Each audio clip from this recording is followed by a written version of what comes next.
Welcome to Made in Walker, the podcast that connects you to the people, the stories, and the ideas shaping our community. From local innovators to everyday change makers, we're diving deep into what makes Walker a great place to live, work, and grow. Here's your host, Nicole DiDonato. Well, today we're talking about a topic that affects most families, that is caring for older adults, whether that's staying physically active, independent, socially connected. It can be a challenge for some older adults, but there is one organization that is helping to change that. It is Senior Neighbors of Kent County, and I'm here with the president, Suzanne Callahan. Thank you so much for joining us today. To be here. Yes, and so hopefully folks have heard about Senior Neighbors, but in case this is their first time, what exactly is that organization? What does it do? Okay, well, first of all, I'll talk a little bit about who we serve. Senior Neighbors serves older adults throughout Kent County. If you're 60 or over, and I'm going to put an asterisk by that for a second, if you're 60 or over, we serve seniors in Kent County, and we have a variety of services to enhance the lives of older adults, to help them stay independent and engaged in their community. Yes, wonderful. And you guys have been around for a while, serving many thousands of seniors over the years, and you just keep kind of expanding upon that with all kinds of programs and things like that. What are some of the things that you can offer seniors? So instead of going through a big list, we've had to figure out how we can talk about the breadth of services that we offer. So I'll put it into a couple of buckets. The first one is personalized services, and the second one is centers and community life. So personalized services is if you think about the one-on-one support somebody might need. So we get phone calls where people will say, I need help with this. It could be a chore around their house. It could be a ride. Whatever somebody needs, we walk alongside older adults to help them navigate challenges that they face. So that's the first bucket. The second bucket is centers and community life. And we have a center right here in Walker, and we have 4 other centers throughout Kent County. And centers are what you would, I hope you're thinking, is a fun, active, vibrant place for people to come together. And there's activities, but also tech programs, wellness classes, things like that. So keeping people connected. And then the one thing that draws all those together are transportation services, whether we're coming to you or bringing you to our center. Yes. And how can this, whether this is an older or an older child who's listening to this, maybe wondering if this is something that their parents can go to, what is the best way that they can kind of start that process, checking you guys out? Well, the easiest way would be to go to seniorneighbors.org on the internet, and you can email or call from there. We also are on social media, Facebook and LinkedIn, where we try to keep people updated on activities that are happening. But that's the best way. And I will say that is typically who we hear from is the older adult, or a lot of times it's a family member saying, I'm looking for someone to help my mom or my dad or my grandparent with something. And we figure it out. That should be our tagline, really. We figure it out. And what is it like walking into these centers? Again, you'd mentioned that we have one in Walker. It is part of the Fire Station 3 on 3 Mile across from Orchard Hill Church. What is that all about as soon as you walk in the doors? Well, it could be different on any day. So when you walk in, there are some standard things that you would find on a regular basis, and one of which we don't want to forget about, which is very important, is coffee and conversations. So all of our centers are gathering places, whether you come in at the time they open, mid-morning or early in the afternoon, there's always going to be people there that you can connect with. You can come in with a friend or come on your own, and there will be activities that are going on. We always have lunch, and then the activities range from maybe bringing in community people that would come and talk about a topic. Our mayor comes in once in a while, talks about the history of the area. The children from the daycare place across the street will come over for Easter egg hunts and things like that. So there are multi-generational activities, wellness classes, tech programs. So it really varies by day. We put out a calendar. I couldn't tell you what they're doing today, but there'll probably be 3 or 4 things today that would be happening. Yeah, absolutely. Yes. And they meet Monday, Wednesdays, and Fridays, typically. Okay. Sounds like from 9 to 3. So and even on we also have on some of the other days that Tai Chi programs, exercise classes. There's always something going on.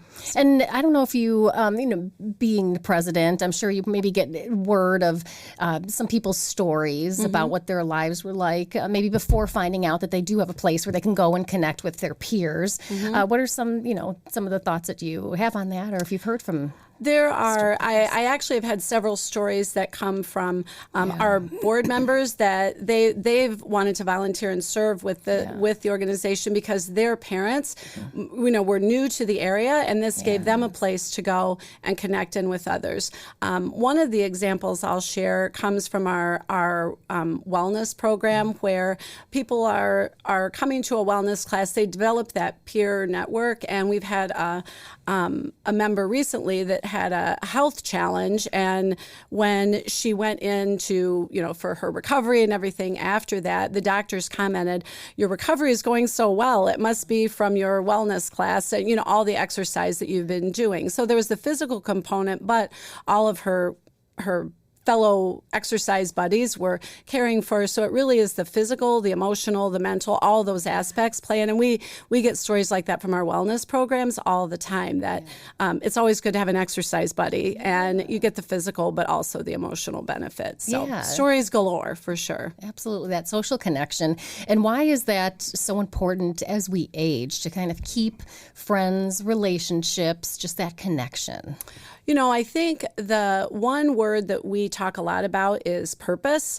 And independence. So we want to be independent at any age and do things ourselves. And you've been doing things yourself your whole life, and you want to still have that sense of independence, being able to go and choose the activities that you do. But a lot of our older adults often say, through our volunteer efforts, which is that asterisk about the 60, is they like to have a purpose. They want a reason to get up, that they're doing a school supply drive at Walker because they want to give back. They have purpose. They need to get in for the Easter egg hunt, or they have something that they want to accomplish through volunteering. And I think knowing that someone's counting on you really adds to the vibrancy of your life. So staying independent at home, but having the independence to do what you want to do, for sure. And what do you think some of the common misconceptions may be about older adults in general?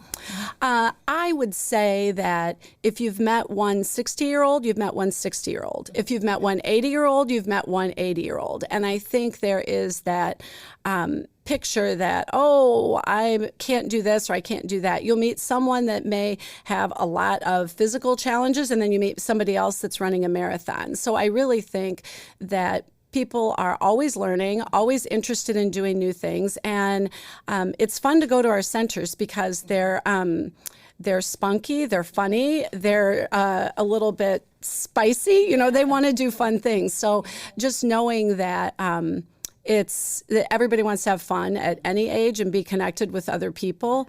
And I know that we have staff members that span the generations, and we really emphasize that heart for multi-generational engagement, whether it's through volunteerism or through our staff. It just adds a rich history or rich culture. And I think that for younger staff members and volunteers to connect with those stories and the wisdom, it helps some of the folks that are a little younger keep life in perspective. Wow, that is a great point. For sure. Think of. That if things seem like, I don't know about this, you get that wisdom if you go and sit down at one of our centers, and somebody will say it's going to be okay. That's great. That is so reassuring. They've been through it all. Right. They've been through it. Right. And you mentioned, and you did touch about the educational programs, but people always want to learn. You have tech programs, tech people that will come in and teach older adults how to use their phones, maybe to just to stay connected. Correct. Just all those things. You're providing a lot for them. Yeah. Right. I'll use the technology programs as an example. There's an assumption that a lot of things need to be online, and older people don't know how to use tech. They actually want to use tech. They're curious about tech, and there are also things where you could be taken advantage of in a technology space. However, that really spans any age, because anybody, regardless whether we all have somebody in our life that said, I clicked on that email. So we really look at that, and a lot of our business partners are very eager to make sure that banks and financial institutions organizations want us to help older adults stay safe online. So that navigating my chart, sitting down, and we do it in classes or one-on-one, which then goes right over to that other bucket of the personalized services, where if somebody is having some financial challenges or with their housing situation, our case managers can come in and help in that regard. Their entree to us may have been through a wellness class, may have been through a tech program, or through one of our centers, but we have people that can walk alongside them if they have an individualized situation that they need to figure out. Yes, wonderful. And one of the ways you also provide is that transportation. You kind of touched on it briefly, but if there is not a way for seniors to get there, you all are making it happen. We are, for sure. We're part of RideLink, which there are several providers in the community, one of which is Senior Neighbors, and then also the Rapid, which we are, through our transportation, we provided over 51,000 rides last fiscal year. And that's a combination of, now that, people may not have seen our buses, but after they hear this, they'll look around and they'll see our buses and vans around town. But through providing reduced cost access to the Rapid, people could use the Go bus or the regular bus tickets to get around, or through our vans. We will come and pick people up at their house, take them to fun things like the center, take them on field trips, activities, to their church, to volunteer, to doctor's appointments. We regularly will take older adults to dialysis treatments. So if you need to go somewhere, we are there. And a lot of older adults want to stay independent, but it may be after they've quit driving, and that makes the world really small if you can't get out, and we don't want the world to be small. So, of course. So yes, calling us directly, but because we are part of RideLink, it connects in with the bigger transportation system in the area. That's wonderful. And for anyone who may be wondering, is there a cost for any part of the services, or how do you work with folks who may be not able to provide as much? We are a not-for-profit organization. Some of our funding, a good chunk of our funding, comes through the Kent County Senior Millage, so thank you, voters. A good portion of our funding comes from that, and the rest of our funding comes from philanthropic support, and then a small portion comes from program income. So a lot of times we'll offer a service, and there will be a suggested donation or a small contribution we ask for. So different programs we ask for some support, but we'll never turn anybody away from a meal or a service if they can't afford it. And what is your, personal experience kind of walking into these centers, checking in, seeing that? What do you feel when you see that? I would say we have 5 centers, and they all have common things that we talked about, the activities, and each has their own vibe and culture of the community that they're in.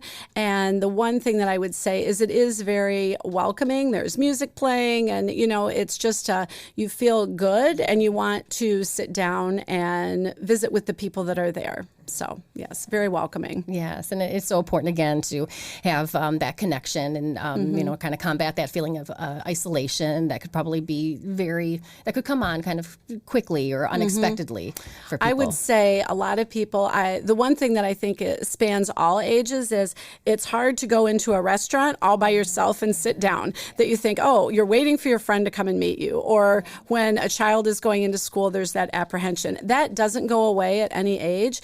And I think that our staff and volunteers that are at the centers are very welcoming and want people to come in. So you could check out a specific activity or just drop in.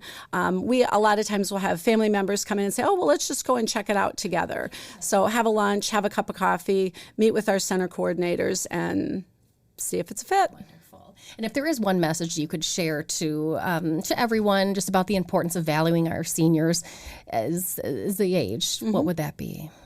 I would say there are several, our mission is to enhance the lives of older adults. And I think the pillars that we look at in our work are the things that are actually important to seniors are the things that are important to us, which is that sense of community, which we started right out with. We want to focus on community as important across ages, having that sense of independence that you can choose to live where you want to live, do what you want to do, and have that support. And then purpose. Why do we get up in the morning? Whether it's coming in to volunteer, and and then vitality. And vitality doesn't mean running a marathon, but being fit and energetic mentally and physically to do what you want to do. Those are the things that are important to us, and I think those are important to seniors, and I see it every day. Yes, yeah, wonderful. Well, thank you so much for being here, explaining all what Senior Neighbors is, and of course for opening a center here in Walker, which we love being here. It's yes. the happening place. Oh, that's wonderful. So again, you can find it attached to the fire station on 3 Mile, just across from Orchard Hill Church. Suzanne Callahan, thank you so much for joining us today. Thank you for joining us for this episode of the Made in Walker podcast. If you have comments or questions about this podcast, or if you have suggestions for future episodes, we'd love to hear from you. Please drop us an email at podcast@walker.city. Made in Walker is the official podcast of the city of Walker, Michigan. You can find Made in Walker wherever you get your podcasts.